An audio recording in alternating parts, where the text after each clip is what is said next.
7वां अध्याय मंगलवार व्रत कथा। ईश्वर ने कहा, हे संत कुमार, अब मैं आपसे उत्तम मंगलवार का व्रत कहूँगा, जिसके करने से वह धवय कर नाश होता है। वह उत्तर 5 साल तक इस व्रत को करे। इसका नाम मंगल गौरी मंगला गौरी है, व्रत है। यह पाप को नष्ट करने वाला है।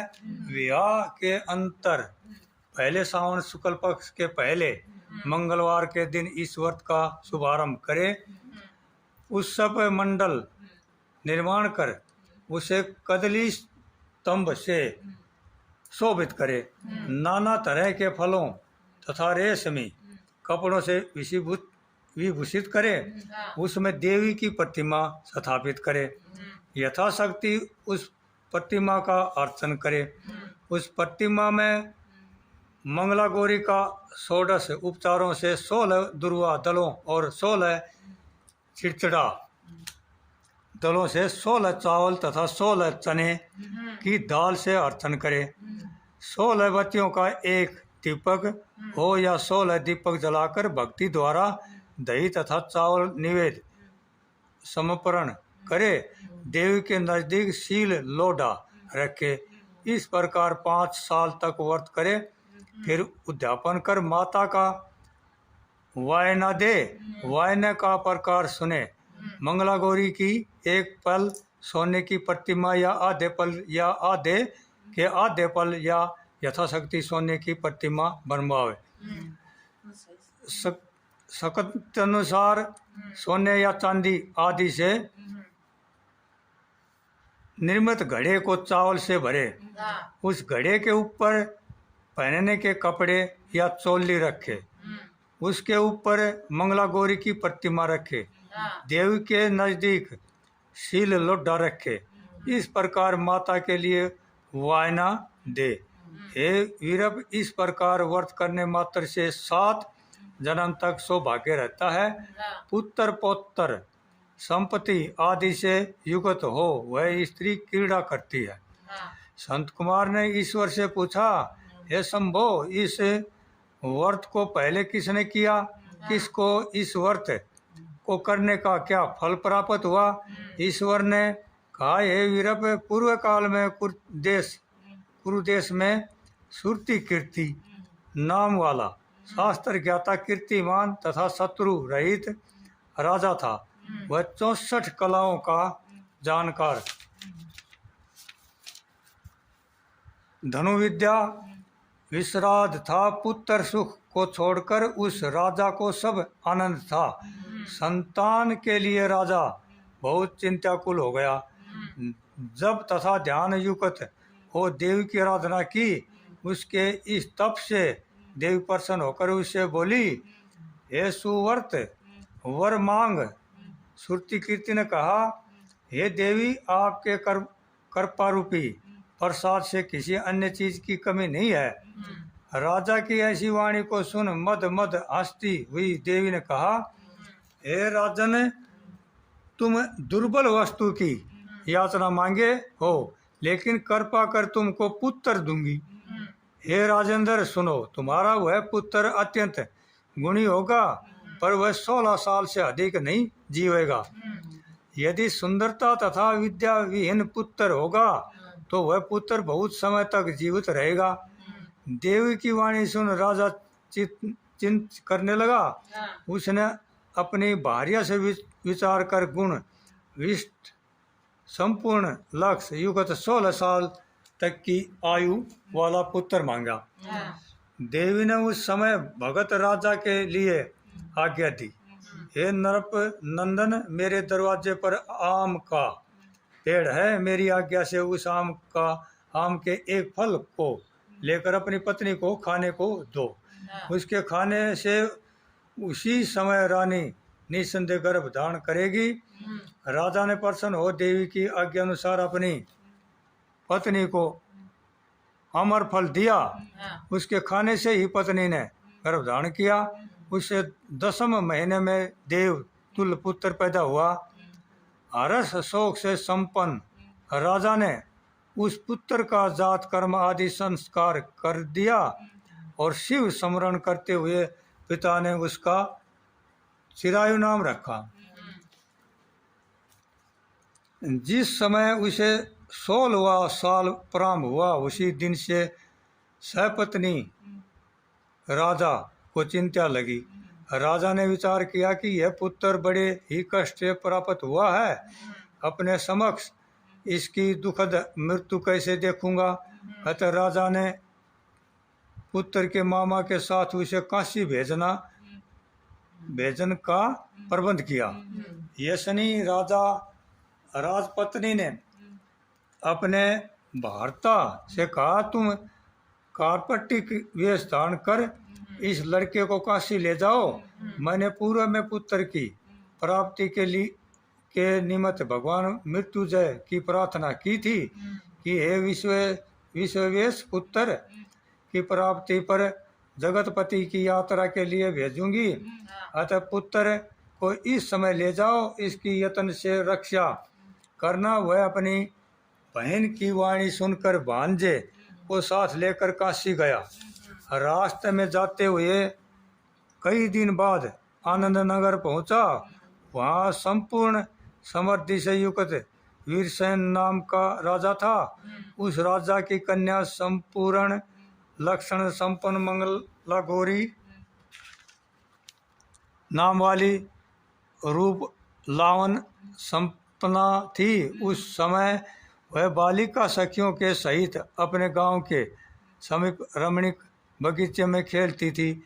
उसी वक्त राजपुत्र चिरायु तथा उसका मामा दोनों वहां पहुंच गए। वे दोनों बालिकाओं को देखने की इच्छा से ठहर गए थे। इतने ही समय में वे क्रीड़ा करती हुई उन बालिकाओं में से एक बालिका ने क्रोधित हो अत्यंत कठिन दुर्वचन रंडा ये कहा। इस दुर्वचन को राजपुत्री ने सुनकर कहा, तुम अयोग्य वाणी क्यों कहती हो? मेरे वंश में ऐसी स्त्री नहीं है। मंगला गौरी के वर प्रसाद से तथा मंगला गौरी व्रत के प्रभाव मात्र से ही मेरे हाथ में चावल जिसके मस्तक पर गिरे हैं, सखी उसके साथ ब्याह हो जाने पर यदि थोड़ी आयु वाला है तो भी चिरायु हो जाएगा। तदंतर सब बालिकाएं अपने अपने घर चली गई।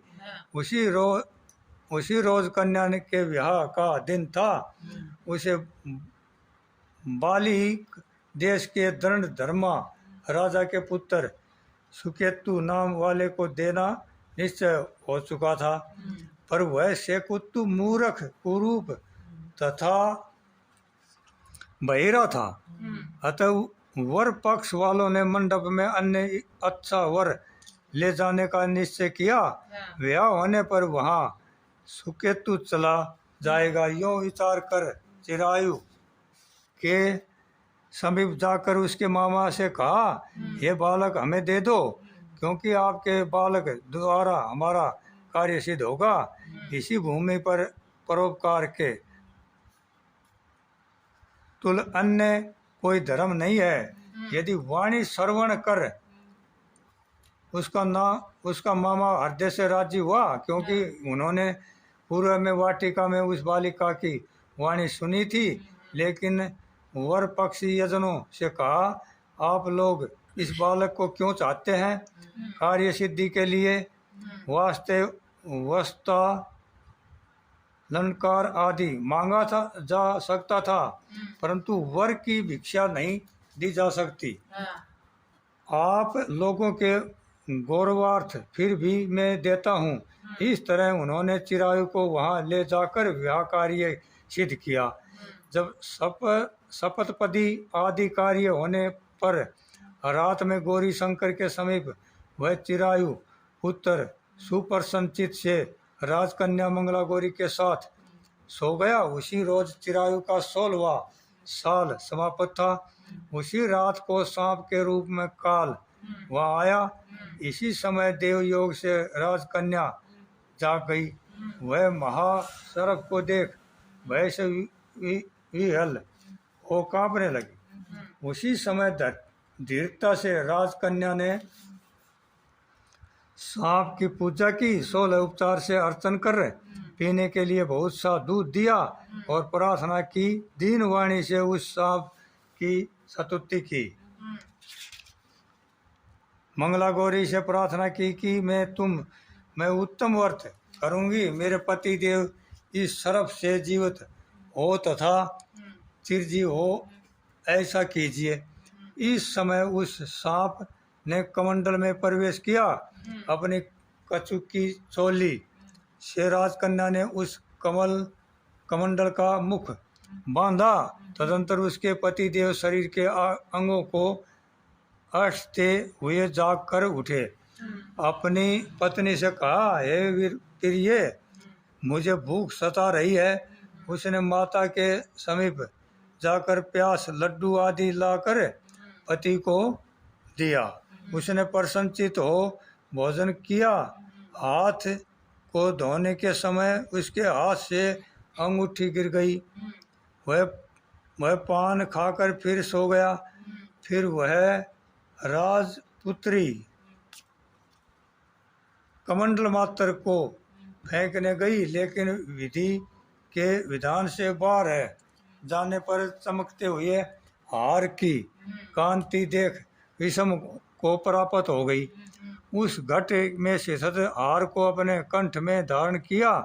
कुछ रात अवशेष रही तो चिरायु का मामा उसे ले गया। चिरायु के जाने के बाद वर पक्षीय जन सुकेतु को ले गए। मंगला गौरी ने उस सुकेतु को देखा तो वह कहने लगी कि यह मेरा स्वामी नहीं है। सभी वर पक्षीय महानुभाव राजकन्या से कहने लगे कि यह संभवे यह क्यों कह रही है, यदि कोई पहचान हो तो कहो। मंगला गौरी ने कहा, जिसने रात में नवरत्नों की निमती अंगूठी मुझे दी, वह इस अंगुली में देखकर पहचान करो। रात में स्वामीपति देव ने मुझे हार दिया। उस हार के रत्नों की सुंदरता कैसी है, यह बताइए। यह तो कोई अन्य ही है। रात्रि में आरंभ सेचन के समय मेरे पति देव का केसर युक्त और पैर मेरी जांघ में लगा हुआ है। सब लोग उसे भी देखें, देरी ना करें। रात्रि के समय जो बातचीत हुई था, भोजन किया हुआ है, उसे भी यह कहे तो यह मेरा पति होगा। यो मंगला गौरी की वाणी सुन सब लोगों ने कहा, ठीक है। लेकिन चिन्हों में से सुकेतु के बतलाए हुए एक भी पहचान नहीं मिली। तब सब लोगों ने मन किया, वर पक्षीय जैसे आए थे वैसे ही चले गए। मंगला गौरी के पिता श्रुति कीर्ति ने प्रसन्नचित से अन्न जल आदि का एक सतर यज्ञ किया तथा वर पक्षीय सब कथा कानों सुनी कि स्वरूप के कुरूप हो जाने से आदर दे किसी को ले जाई आए थे। महल के बरामदे में चिक के भीतर कन्या को राजा ने बैठाया। इस प्रकार एक साल यात्रा करते हुए अपने मामा के साथ वह फिर अपनी ससुराल को वृत्तांत देखने के लिए आया। जब मंगला गौरी ने चिक के भीतर से उसे देखा तो लोकोत्तर प्रसन्न हो अपने माता पिता से कहा, मेरे पति आ गए हैं। सुहृदय गणों को बुलाकर राजा ने पूर्व कही हुई सारी पहचान देख पवित्र मुस्कान वाली पुत्री को चिरायु को दिया। शिष्ट लोगों के सहित राजा ने विवाह उत्सव कर वस्त्राभूषण आदि अवश्य गज रथ तथा बहुत सी चीजें दी, विद्या किया। फिर यह चिरायु अपनी पत्नी मामा के सहित कुलनंदन सेना सहित अपने नगर आयु। अपने नगर आया। जब चिरायु के माता और पिताजी ने प्राणियों के मुखारबिंद से उसके आने का समाचार सुना तो विश्वास नहीं किया, क्योंकि भाग्य विपरीत कैसे हो सकता है। इसी बीच वह चिरायु माता तथा पिताजी के पास गया। प्रेम मंगन हो चिरायु ने भक्ति द्वारा अपने माता पिता के चरणों में प्रणाम किया और वर मांगा, और माता पिता ने उस चिरायु का मस्तक चूम कर परमानंद प्राप्त किया। मंगला गौरी पुत्र वधु ने भी सास और ससुर को प्रणाम किया। पुत्र वधु को सास ने अपनी गोदी में बिठाकर सब बात पूछी। हे महामुने, मंगला गौरी पुत्र वधु ने श्रेष्ठ व्रत महात्म और जो कुछ इतिहास था सब कहा। शिव संत कुमार ऐसे कहते हैं कि संत कुमार इस मंगला गौरी व्रत को आपसे कहा, इससे जो भी को सुनेगा या कीर्तन करेगा उसके सभी मनोरथ सिद्ध होंगे। इसमें सेंस नहीं है। बोलो शंकर भगवान की।